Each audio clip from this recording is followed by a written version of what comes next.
like it or not. Chris Uszynski, tell me what you are doing. I mean, I have a business card here. What is it? What do you do during the day? I am the Fund Development Officer for the Essex Region Conservation Foundation. Now, so this is something you care about all the time. It pretty much is. I've lived on Lake Erie for 20 years. I've seen what's happened out there, and I live next to Holiday Beach, so I got a real good sense of what's happening in our conservation areas. Yeah. IRCA, the Essex Region Conservation Authority, which all the municipalities own, runs about 20 conservation areas in the region, including Holiday Beach, John R. Park Homestead, the famous Chrysler Greenway. All of that are our assets. We own all that. I mean, those are our assets as people who live here in Windsor and Essex County. Well, there's a foundation that goes along with IRCA. And we're an independent foundation. We raise money for IRCA so they can buy more land, plant more trees, and develop more trails.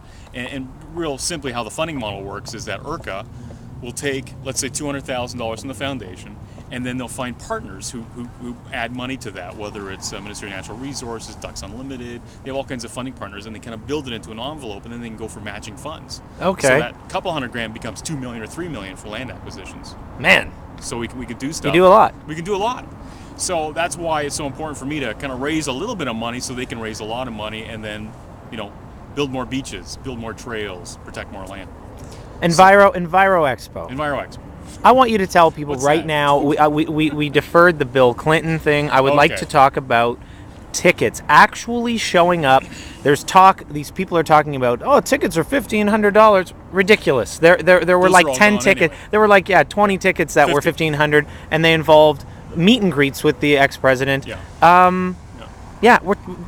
not realistic. It's not all that much to see the ex-president of the United States speak at the casino. So tell me what the cost is. There's different levels, and there's even now a student ticket. Well, there is. Let me start off by saying, people kept asking me, why are you bringing Bill Clinton to Windsor? and I'd say, well, why not?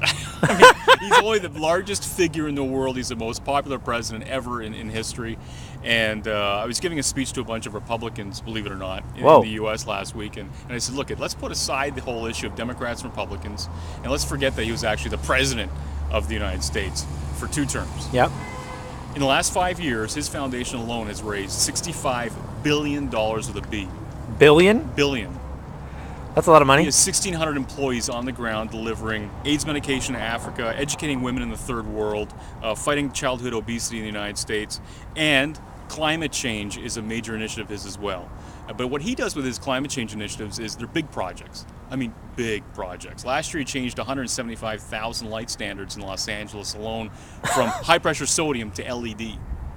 That's not cheap. No. It's a massive cost. It's a big project. But basically saving them somewhere in the tune of 88 to 84% of their power bill. Oh my God. So go to big metros, make a big difference. That's his philosophy. So he has weight behind him. People pay attention to this man, and you brought a man who brings attention to a city that needs attention. Absolutely, and that's exactly how I sold it to him a year ago. And that was your doing. Yeah. That's how fun was that? Well, we kind of sat down and said, look, here's the issue. Our region's in a heap of hurt. More than 1 out of 5 people is unemployed. The auto industry is really on its last legs in the region. And one of the things that's really important to us is our environment, and it's really sick.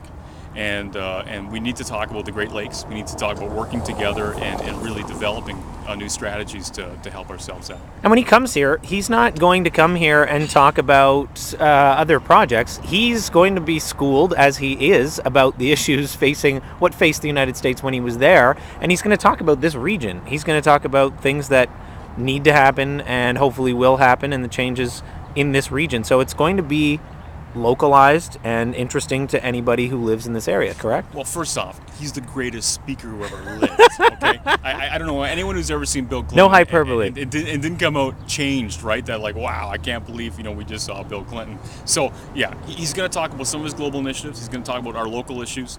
And he's going to talk a little bit about the Great Lakes, water quality. Look, environment, economy are together. They're inextricable.